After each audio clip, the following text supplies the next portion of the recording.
Class 11। আজকে তোমাদের আমি রাসায়নিক সংযোগ সূত্র পড়াচ্ছি।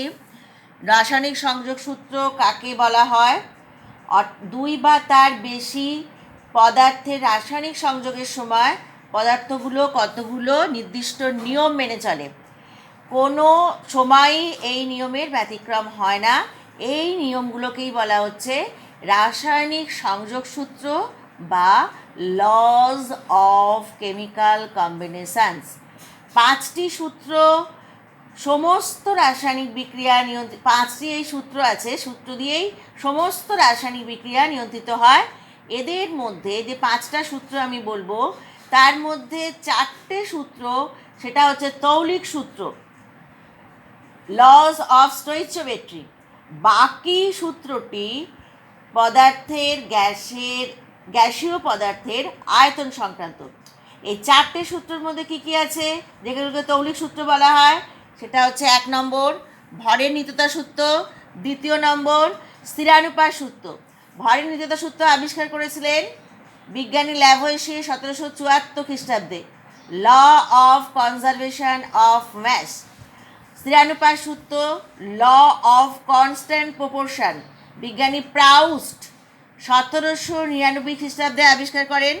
3 নম্বর হচ্ছে গুণানুপাত সূত্র, ল অফ মাল্টিপল প্রপোর্শন, গুণানুপাত সূত্র।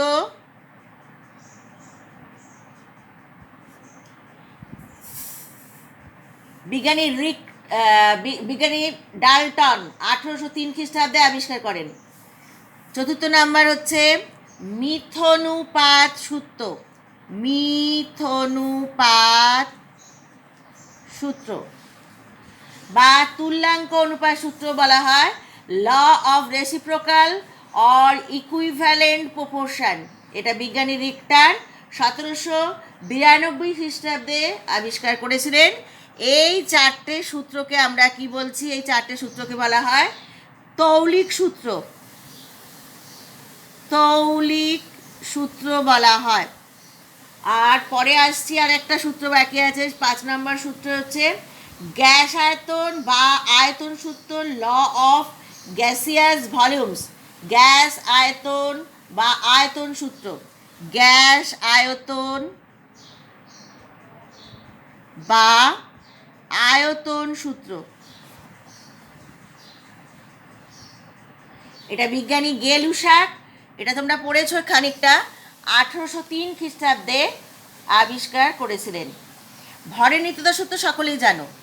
নিত্যতা সূত্র কাকে আমরা বলছি? ভরের নিত্যতা সূত্র যে কোনো রাসায়নিক বিক্রিয়ার পূর্বে, মানে রাসায়নিক বিক্রিয়া শুরু হওয়ার আগে, বিক্রিয়ক পদার্থের মোট ভর বা ওজন বিক্রিয়ার পরে বিক্রিয়াজাত পদার্থের মোট ভর বা ওজন সমান থাকবে। আমরা কি বলছি? ধরলাম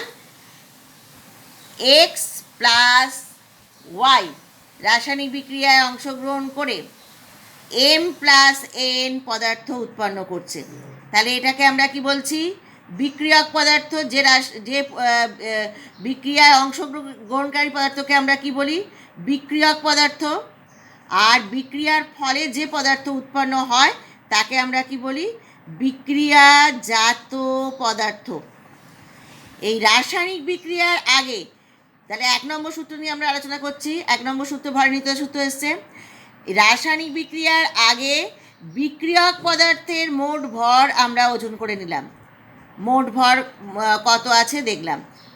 এবার বিক্রিয়ার পরে মোট ভর, বিক্রিয়াজাত পদার্থের মোট ভর যে ওজন করলাম,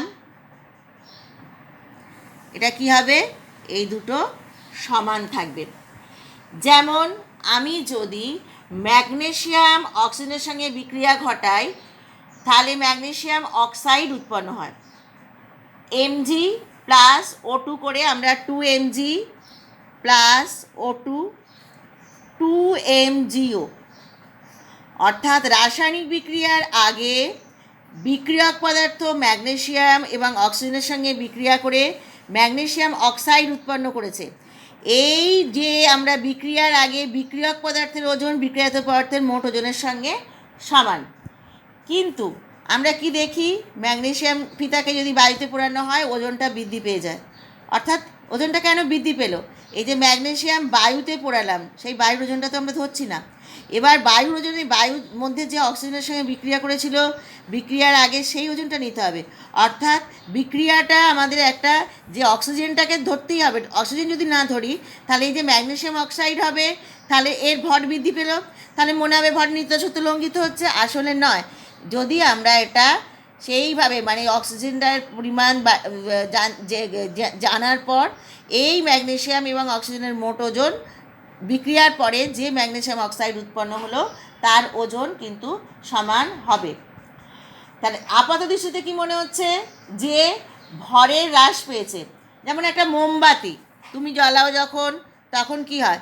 মোমবাতিটা জ্বলতে জ্বলতে, মোমবাতির শিখা জ্বলতে জ্বলতে আস্তে আস্তে আস্তে আস্তে কী হয়ে যায়? মোমটা গায়ে গায়ে এরম পড়তে পড়তে পরে এই মোমটা কী হয়, একটু এইটুকু অংশ পড়ে থাকে, পড়ে গিয়ে দেখা যায় যে এবার আমরা কি করলাম, মোমবাতিটার ওজন নিলাম, সেই ওজনটা দেখব যে বিক্রিয়ার পরে যে মোমবাতিটুকু পড়ে রয়েছে তার ওজন নিলে দেখা যাবে এই ভরটা হ্রাস পেয়েছে। তাহলে কি হবে? এখানে তখন আমাদের হ্রাস পেলো কী করে? তাহলে তো ভর নিত্যসত্ত্ব মিলছে না। এটা নয়। যদি আমরা এই বিক্রিয়াটা একটা বদ্ধ পাত্রের মধ্যে করে থাকি, বদ্ধ পাত্রের তার মানে কার্বন ডাই অক্সাইড উৎপন্ন হয়েছে এবং সামান্য পরিমাণ যে মোম অবশিষ্ট আছে সেই ওজন যদি নেওয়া হয় তাহলে দেখা যাবে বিক্রিয়ার আগে কার্বন প্লাস অক্সিজেনের ওজন আমরা যে পাবো, সেই ওজনটা যদি পুরোটা নিতে পারি তাহলে দেখব যে আমাদের ভরের নিত্যসূত্র লঙ্ঘিত হচ্ছে না। যেমন আমরা যদি একটা কাঠ কয়লা বা প্ল্যাটিনাম, ধরো আমাদের একটা লোহা চুর, আমরা কিছু লোহা চুর নিয়েছি, লোহা চুর যদি আমরা ওর মধ্যে একটা টেস্ট টিউবের মধ্যে বিক্রিয়াটা ঘটাই, অর্থাৎ একটা বদ্ধ পাত্রের মধ্যে যদি বিক্রিয়াটা ঘটাই, তাহলে কি হবে? এই বদ্ধ পাত্রে ধরো একটা টেস্ট টিউবের মধ্যে টেস্ট টিউব নিয়েছি, সেই টেস্ট টিউবের মধ্যে কিছু লোহার টুকরো পেরেক নিলাম, এর মধ্যে একটু জল দিলাম, তার এই জলের সঙ্গে বিক্রিয়া করে কী হবে? মরচে পড়ে যাবে। তাহলে বিক্রিয়ার আগে আমরা টেস্ট টিউব সহ এর ওজন নিয়েছি, মরচের এই জল আর পেরেকের ওজন সব কিছু নিয়েছি, এবং বিক্রিয়ার পরে যেহেতু বদ্ধ পাত্রে বিক্রিয়াটা ঘটাচ্ছি, বিক্রিয়ার পরে দেখব তার যে ওজন হচ্ছে সেই ওজন কিন্তু সমান থাকছে। অর্থাৎ ভরের যে আমরা প্রথমে ভেবেছিলাম ভরের বৃদ্ধি ঘটছে তা কিন্তু হয় না। তাহলে আমাকে যাই করতে হবে কেন, সেটা আমাদের খোলা বাতাসে করলে কিন্তু আমরা এর ভর নিত্যসূত্র মনে হবে লঙ্ঘিত হচ্ছে। আসলে কিন্তু ভরের নিত্যসূত্র লঙ্ঘিত হয় না। ভরের নিত্যসূত্রর ভরের এই যে হ্রাস বা বৃদ্ধি যথার্থ নয়। যে ক্ষেত্রে ওজনের হ্রাস ঘটে আমাদের জানতে হবে বিক্রিয়ত পদার্থ হিসাবে উৎপন্ন গ্যাসীয় পদার্থগুলি ক্রমশ অদৃশ্য হয়ে গেছে। যেমন আমরা মোমবাতি দহন করেছি, মোমবাতি দহন করতে গিয়ে দেখেছি ভর অদৃশ্য হয়ে গেছে, একটুখানি পড়ে রয়েছে। তাহলে এই সমস্ত বিক্রিয়াগুলো করতে গেলে যা যা রিয়েজেন্ট লাগে, যেগুলো অংশগ্রহণকারী পদার্থ, সেই পদার্থের মোট ওজন নিতে হবে। তবেই আমরা বিক্রিয়ার পরে যে মোট ওজন, সেই ওজন আমরা দেখতে পাবো, দেখব একই হয়েছে। আমরা যেটা আপাতদৃষ্টিতে মনে হলো যে এটা পুরে এটা সব কিছু মানে নিঃশেষে শেষ হয়ে গেল, তা কিন্তু নয়। অর্থাৎ এরা ভরের নিত্যসূত্র কখনোই লঙ্ঘিত হয় না। যেমন carbon plus oxygen, carbon die oxide, তোমাদের অক্সিজেন ওজনটা নিতে হবে। Sulphur plus oxygen, sulphur die oxide. তাহলে এগুলো দেখে কি মনে হবে? কার্বন ডাই অক্সাইড তৈরি হয়ে গেছে, সালফার ডাই অক্সাইড তৈরি হয়ে গেছে। তাহলে কয়লা বা সালফার যদি বায়ুতে পুড়ে নিঃশেষ হয়ে গেল, কার্বন ডাই অক্সাইড ওজন যদি নেওয়া হতো তাহলে জানা যেত যে এই ওজন কয়লা দহনে ব্যবহৃত মোট অক্সিজেন ওজনের সঙ্গে সমান হয়ে গেছে। আর সালফারের ক্ষেত্রেও তাই, সালফারের সঙ্গে যুক্ত অক্সিজেনের মোট ওজন সালফার ডাই অক্সাইডের মোট ওজনের সঙ্গে সমান। অর্থাৎ ভরের নিত্যতা সূত্র কখনোই লঙ্ঘিত হচ্ছে না। তোমরা ল্যাভোইসিয়ের পরীক্ষা, ল্যান্ডোল্টের পরীক্ষা, লোয়ার মরচে পড়ার পরীক্ষা, তোমাদের লোয়ার মরচে কাঠকয়লার দহন পরীক্ষা, প্যাটিংটনের মোমবাতি দহন পরীক্ষা, মোমবাতি দহনের মধ্যে একদম পুরোপুরি কীভাবে বাইরের অক্সিজেন দিয়ে মোমে দহন করেছিল এবং সেখানে ওজন নিয়ে।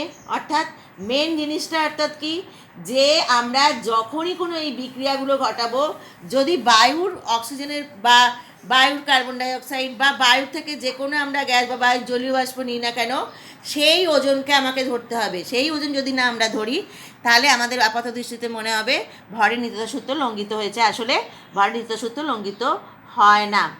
ভরের নিত্যতা সূত্র সম্পূর্ণ সত্য নয়।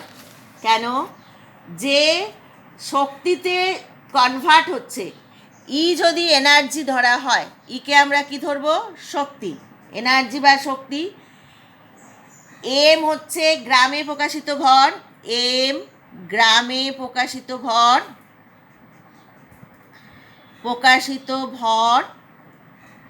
আর সি হচ্ছে আলোর গতিবেগ, শূন্যস্থানে আলোর গতিবেগ, আলোর গতিবেগ,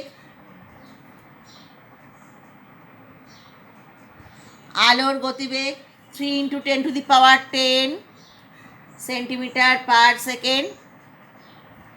রাসায়নিক যদি আমরা আইনস্টাইন ম্যাস এনার্জি রিলেশনশিপ নিই, তাহলে ই ইজুকাল টু হচ্ছে mc²। তাহলে এই যে শক্তির পরিমাণটা, এটা কিন্তু আমরা নির্ণয় করতে এটা ধরা হয় না। সেই জন্য সমতুল্য পরিমাণ ভরের হ্রাস বা বৃদ্ধি ঘটে। যেসব বিক্রিয়ায় তাপ উৎপন্ন হয়, সেখানে কিছু পরিমাণ ভর শক্তিতে রূপান্তরিত হয়, তাপ উৎপন্ন করে। আবার যে বিক্রিয়ায় ভরের হ্রাস হয়, এবং এই বিক্রিয়ায় ভরের হ্রাস হচ্ছে, কিন্তু রাসায়নিক বিক্রিয়ায় যে তাপ বা শক্তি নির্গত হয়, অর্থাৎ ভরের যেটুকু হ্রাস ঘটলো, সেই সূক্ষ্ম রাসায়নিক তুলাদণ্ডে ওজন করা যায় না, এবং তা উপেক্ষা করা যায়। অর্থাৎ সেক্ষেত্রে ভরের নিত্যতাবাদ প্রযোজ্য। কিন্তু যেখানে পারমাণবিক বা নিউক্লিয় বিক্রিয়ায় প্রচুর পরিমাণে শক্তি নির্গত হয়, তার জন্য যে ভরের তারতম্য দেখা যায়, রাসায়নিক বিক্রিয়ায় কিন্তু সেটা উপেক্ষা করা যায় না। তাহলে ভরের নিত্যতা সূত্র পারমাণবিক বা নিউক্লিয় বিক্রিয়ার ক্ষেত্রে সঠিক অর্থে প্রযোজ্য নয়। তাহলে নিউক্লিয় বিক্রিয়ার ক্ষেত্রে আমাদের কি বলা হবে? ভরের নিত্যতা সূত্র নিউক্লিয় বিক্রিয়ার ক্ষেত্রে সঠিকভাবে প্রযোজ্য নয়। তাহলে ভর এবং শক্তির মোট পরিমাণ যদি অপরিবর্তিত হয়, ভরের নিত্যতা সূত্রকে সংশোধিত করে ভর ও শক্তির সূত্রে রূপ দেওয়া যেতে পারে। অর্থাৎ রাসায়নিক বিক্রিয়ার পূর্বে এবং পরে ভর ও শক্তির পরিমাণ সর্বদাই এক হয়। মহাবিশ্বে ভর ও শক্তির মোট পরিমাণ অপরিবর্তনীয়। তাহলে আমাদের কি বলা হলো? যে শক্তি নির্গত, শক্তিটা ভরে পরিণত হলো, সেখানে বিজ্ঞানী আইনস্টাইন তার ম্যাস এনার্জি রিলেশনশিপ দিয়ে দেখিয়েছেন E=mc²। অর্থাৎ আমাদের বিভিন্ন রকম বিক্রিয়া আমরা পড়েছি, তাপ উৎপাদক বিক্রিয়া, তাপ গ্রাহী বিক্রিয়া। তাহলে সেখানে যে শক্তির হ্রাস বৃদ্ধি ঘটছে, সেটা মোটামুটি রাসায়নিক বিক্রিয়ার ক্ষেত্রে যদি নগণ্যও ধরা হয়, কিন্তু পারমাণবিক বিক্রিয়ার ক্ষেত্রে বা নিউক্লিয় বিক্রিয়ার ক্ষেত্রে এটা সঠিকভাবে প্রযোজ্য নয়। তাহলে ভরের নিত্যতা সূত্র পারমাণবিক বা নিউক্লিয় বিক্রিয়ার ক্ষেত্রে সঠিক অর্থে প্রযোজ্য নয়। নিউক্লিয় বিক্রিয়ার ক্ষেত্রে সঠিক অর্থে প্রযোজ্য নয়। সঠিক অর্থে প্রযোজ্য নয়। তার জন্য ওটাকে সংশোধিত রূপ হিসাবে আমরা কি বলতে পারি? রাসায়নিক বিক্রিয়ার পূর্বে এবং পরে ভর ও শক্তির মোট পরিমাণ সর্বদা এক হয়। মহাবিশ্বে ভর ও শক্তির এই নির্দিষ্ট পরিমাণ সবসময় অপরিবর্তনীয়। এবার আসবো আমরা স্থিরানুপাত সূত্র। দ্বিতীয় সূত্র আমরা কি পড়েছি? স্থিরানুপাত সূত্র। স্থিরানুপাত সূত্র এটাই কি বলা হচ্ছে? একটা নির্দিষ্ট যৌগিক পদার্থ, যেমন ধরো জল। জলের মধ্যে কি আছে? হাইড্রোজেন আছে 2 আয়তন, অক্সিজেন আছে 1 আয়তন। তাহলে এই জলের উৎসটা, আমরা এই জলটা কোথা থেকে নিতে পারি? নদীর জল নিতে পারি, কুয়োর জল নিতে পারি, বৃষ্টির জল নিতে পারি,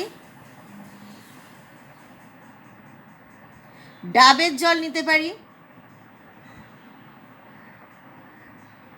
চোখের জলও নেওয়া যেতে পারে।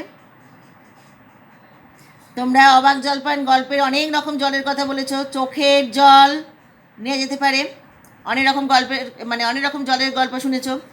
তাহলে আমাদের জলের সোর্সটা যাই হোক না কেন, এখানে যে হাইড্রোজেন এবং অক্সিজেনের আয়তনগত যদি অনুপাত সর্বদা 2:1, এটা হচ্ছে আয়তনগত অনুপাত, আয়তনগত অনুপাত, এবং ওজনগত অনুপাত কি হচ্ছে 2:1, হাইড্রোজেন অক্সিজেন 16, তাহলে কত পেলাম 1:8, এটা ওজনগত অনুপাত। এই অনুপাত সর্বদা কি থাকবে, স্থির থাকবে। তাহলে আমাদের উৎস যাই হোক না কেন, আমাদের সেই মেন যৌগে তাদের আয়তনগত উপাদান মৌলের ওজনগত অনুপাত সর্বদা নির্দিষ্ট থাকবে।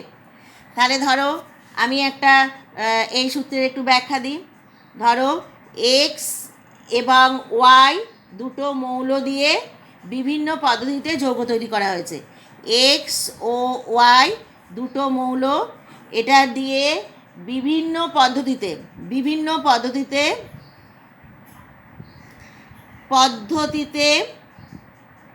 কি করা হয়েছে, এক্স ওয়াই যৌগটা তৈরি করা হয়েছে।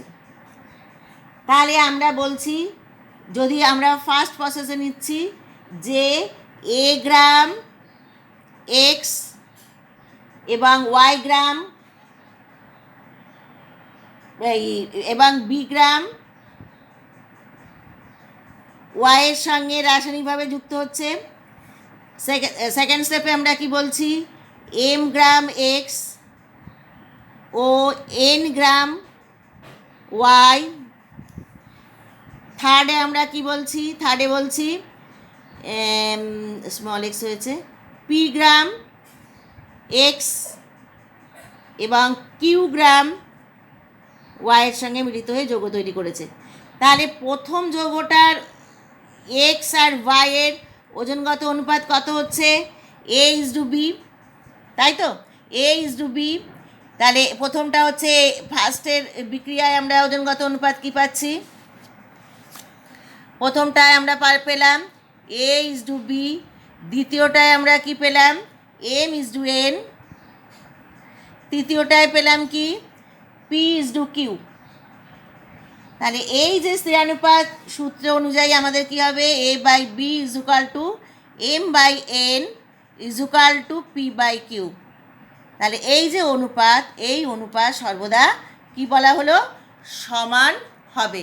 অর্থাৎ যে উপায়ে আমরা তৈরি করি না কেন, এর যে ইন্টারনাল যে কম্পাউন্ড দিয়ে এই যে মলিকিউল দিয়ে এটা তৈরি আছে, তাদের ওজনগত অনুপাত আমরা কি বললাম, সর্বদা সঠিক, মানে সর্বদা একই থাকবে। ধরো তোমাদের আমি একটা বিক্রিয়ায় কপার কিউপ্রিক অক্সাইড তৈরি করলাম। কিউপ্রিক অক্সাইড আমরা তৈরি করতে পারি, আমি তারপরে আসছি। 1 নম্বর হচ্ছে কিউপ্রিক অক্সাইডের সোর্স হচ্ছে কিউপ্রিক নাইট্রেট থেকে। কিউপ্রিক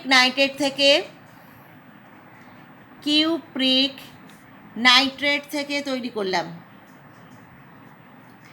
কিউপ্রিক নাইট্রেট আমরা ইকুয়েশান লিখি 2CuNO3 twice = 2CuO plus 4NO2 plus O2, এটা ধরলাম 1 নম্বর।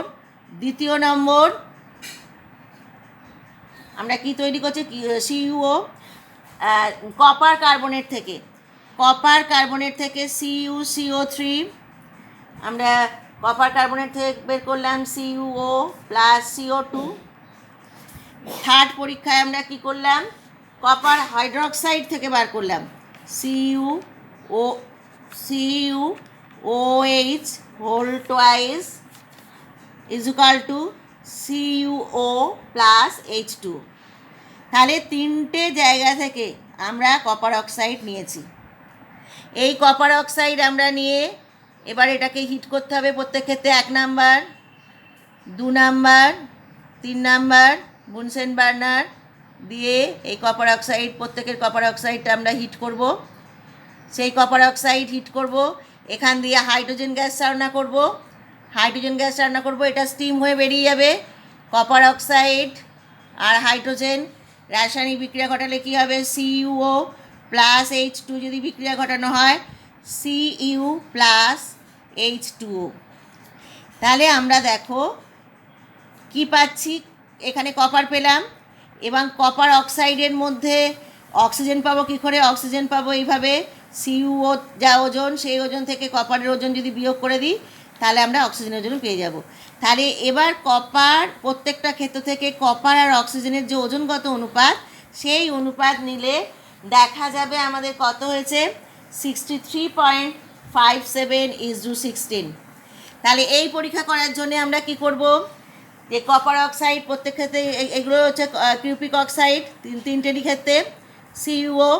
তাহলে এই কপার অক্সাইডের মধ্যে আমরা অক্সিজেনের প্রবাহ দিয়ে কপার অক্সাইডের বিক্রিয়া ঘটিয়ে কপারের কী করলো, CuO থেকে Cu অক্সিজেনের মাইনাস হয়ে গেল এবং H2O পেলাম।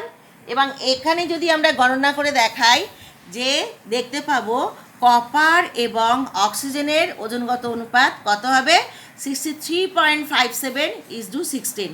এই পরীক্ষা করার জন্য তোমাদের কি করবে, যে এর প্রথমে পরীক্ষা করার আগে যে পোর্সেলিন এটা ওজনটা নেওয়া হবে, তারপর প্রতি ক্ষেত্রে CuO প্লাস এর ওজন একসঙ্গে করা হবে।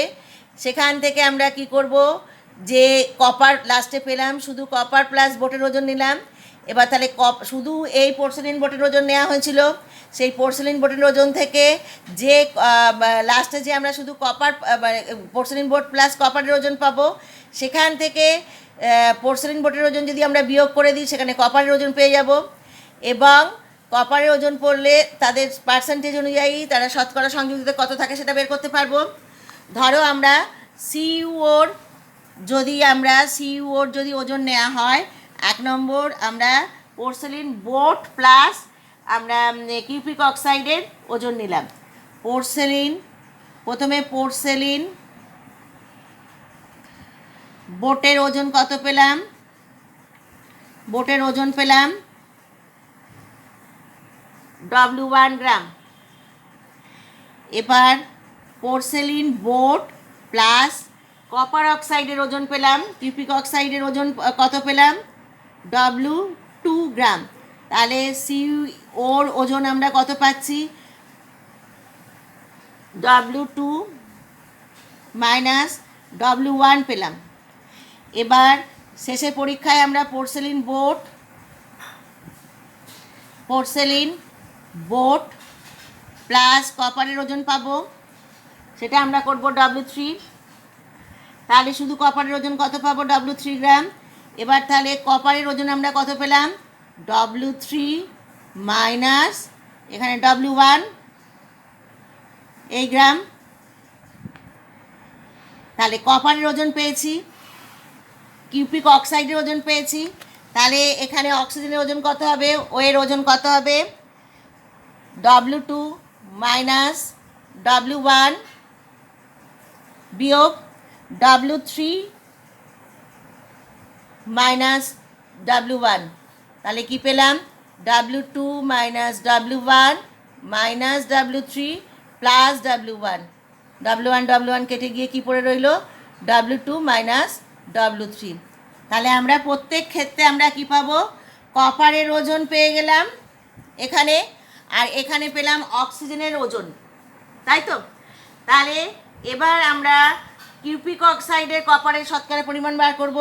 কিউপিক অক্সাইডের কপারের শতকরা পরিমাণ কিভাবে বার করব, কিউপিক অক্সাইডের কপারের ওজন আমরা কত পেয়ে গেছি, W3 minus W1 divide by কিউপিক অক্সাইডের ওজন পেয়েছি W2 মাইনাস W1 ইন্টু 100। এইভাবে অক্সিজেনের শতকরা পরিমাণ কতবার করব, অক্সিজেনের শতকরা পরিমাণ বেরোবে, কিউপিক অক্সাইডে অক্সিজেনের শতকরা পরিমাণ বেরোবে কীভাবে, W2 minus W3 divide by W2 minus W1 into 100। তাহলে আমরা শতকরাতেও পেয়ে গেলাম, এখানেও পেয়ে গেলাম। তাহলে আমরা এই নমুনা থেকে আমাদের অক্সিজেন, এই কপার এবং অক্সিজেনের ওজনগত অনুপাত কত হবে? 63.57:16। তাহলে এই গেল আমার স্থিরানুপাত সূত্র। কিন্তু এবার আসছি এর যে স্থিরানুপাত সূত্র কাদের ক্ষেত্রে ঠিক হয় না, আইসোটোপ আবিষ্কার করার পর স্থিরানুপাত সূত্র সঠিক হয় না। অধিকাংশ মৌল সমরাসায়নিক ধর্মী কিন্তু অভিন্ন ভর বা পারমাণবিক ভর বিশিষ্ট পরমাণু বা আইসোটোপ দিয়ে গঠিত। যেমন ক্লোরিনের আইসোটোপ আমরা পেয়েছি 35 ভর বিশিষ্ট এবং 37 ভর বিশিষ্ট। এদের ক্ষেত্রে পৃথক করে সোডিয়াম যদি আমরা বিক্রিয়া করাই, সেক্ষেত্রে আমাদের কী হবে? সোডিয়াম ক্লোরাইড যদি নিই, তাহলে সোডিয়াম ক্লোরাইডে NaCl, একটা Cl35 রইল, একটা 37 রইল। তাহলে যদি Cl এর যদি দুটো আইসোটোপ আমরা পাই, তাহলে সেখানে একটা হচ্ছে 35 ভর বিশিষ্ট, একটা হচ্ছে 37 ভর বিশিষ্ট। তাহলে সেক্ষেত্রে 23:35, 23:37। তাহলে আমাদের কি হয়ে যাচ্ছে? আমাদের আইসোটোপ আবিষ্কার করার পর স্থিরানুপাত সূত্র সঠিক তথ্য আমরা পাচ্ছি না। তাহলে আমাদের স্থিরানুপাত সূত্র যখনই আমাদের দুরকমই আমরা প্রোডাক্ট পেয়ে গেলাম, তাহলে এখানে আমরাও তেমনি হাইড্রোজেনের ক্ষেত্রে 3টে আইসোটোপ আছে, সাধারণ হাইড্রোজেন, ডয়টেরিয়াম, ট্রিটিয়াম। হাইড্রোজেনের ক্ষেত্রে 3টে আইসোটোপ অক্সিজেনের সঙ্গে বিক্রিয়া করে একই রাসায়নিক ধর্মসম্পন্ন জল উৎপন্ন করে, কিন্তু সব জলে হাইড্রোজেন এবং অক্সিজেনের ওজনগত অনুপাত সর্বদা স্থির হয় না। হাইড্রোজেনের ক্ষেত্রেও তাই 3টে আইসোটোপ রয়েছে। সাধারণ হাইড্রোজেন H11, H21, H31। তাহলে এর ক্ষেত্রেও তাই, যে জলে আমরা পেলাম হাইড্রোজেন এবং অক্সিজেনের যে ওজনগত অনুপাত আমরা পাবো, সেটাও কিন্তু সঠিকভাবে পেলাম না। তাহলে এখানে আমরা আমাদের আইসোটোপ আবিষ্কার ফলে এই সূত্রের যথার্থতা থাকছে না। নেক্সট আমরা তাহলে এই সূত্রের ডিমেরিটস হয়ে গেল। 3 নম্বর, তাহলে আমরা এখানে কি পেলাম? কোনো কোনো ক্ষেত্রে স্থিরানুপাত সূত্র সঠিক হয় না, সেটা আমরা পেলাম। কোনো কোনো ক্ষেত্রে স্থিরানুপাত সূত্রটা সঠিক হয় না। 3 নম্বর আমরা কি আসছি? যে স্থিরানুপাত সূত্রের বিপরীত অনুসিদ্ধান্ত সর্বদা সত্য নয়। স্থিরানুপাত সূত্রের বিপরীত অনুসিদ্ধান্ত, স্থিরানুপাত সূত্রের বিপরীত অনুসিদ্ধান্ত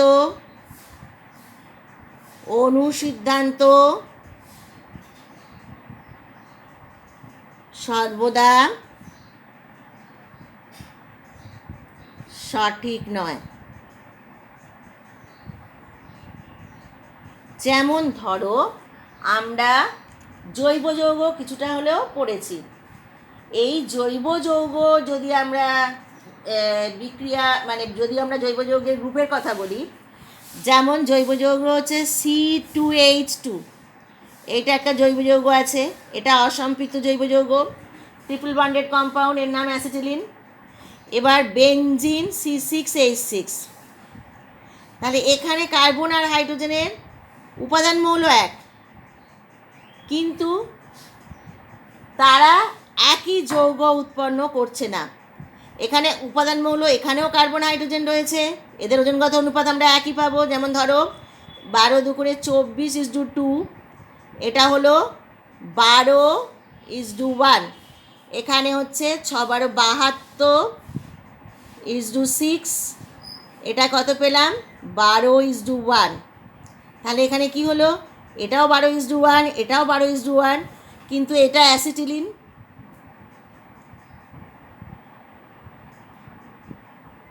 আর এটা কি হলো? বেনজিন। তাহলে দুটো আলাদা যৌগ পেলাম। তাহলে স্থিরানুপাত সূত্রের বিপরীত অনুসিদ্ধান্ত সর্বদা সঠিক হয় না। নেক্সট আমরা কি আসবো? যেমন ধরো ইথাইল অ্যালকোহল, তোমরা ইথাইল অ্যালকোহলের নাম শুনেছ। ইথাইল অ্যালকোহলের ক্ষেত্রে কি হচ্ছে? ইথাইল অ্যালকোহলের সংকেত হচ্ছে C2H5OH। ডাইমিথাইল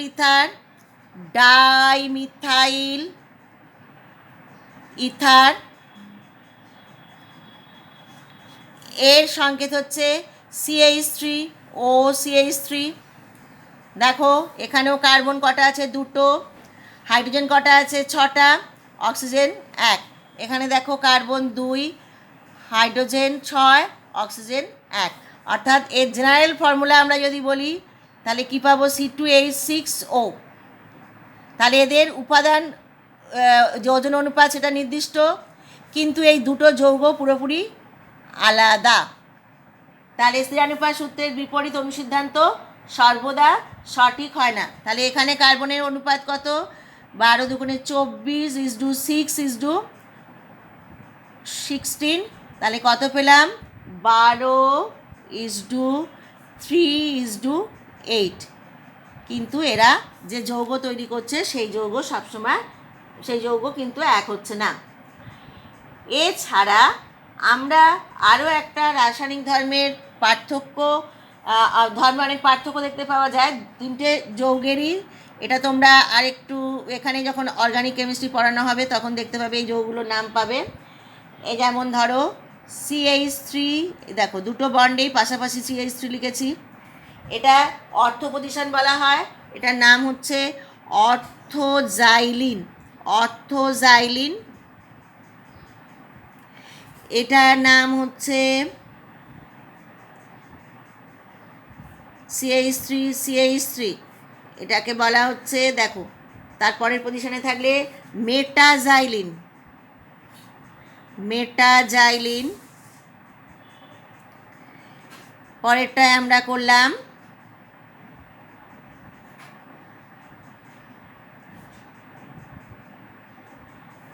প্যারাজাইলিন। প্যারাজাইলিন। দেখো এদের কার্বন হাইড্রোজেনের যে অনুপাত আমরা পাবো তারা কিন্তু এক হলেও, অর্থাৎ এখানের ফর্মুলা কি, জেনারেল ফর্মুলা C8H10। কার্বন দেখো ছটা রিংয়ে ছটা কার্বন, 7 8। এখানে হাইড্রোজেন আছে 6, 3 3 6, আর এখানে 7 8 9 10। তাহলে C8H10। তাহলে এদেরও ওজনগত অনুপাত কিন্তু এক হচ্ছে, কিন্তু যৌগ আলাদা হয়ে যাচ্ছে। এগুলো সবকটাই আমি বললাম, সবকটাই অর্গানিক কম্পাউন্ডের ক্ষেত্রে। এবার আরও একটা তোমাদের বলি, যেটা জৈব এবং অজৈব যৌগ। যেমন জৈব যৌগ ইউরিয়া। জৈব যৌগ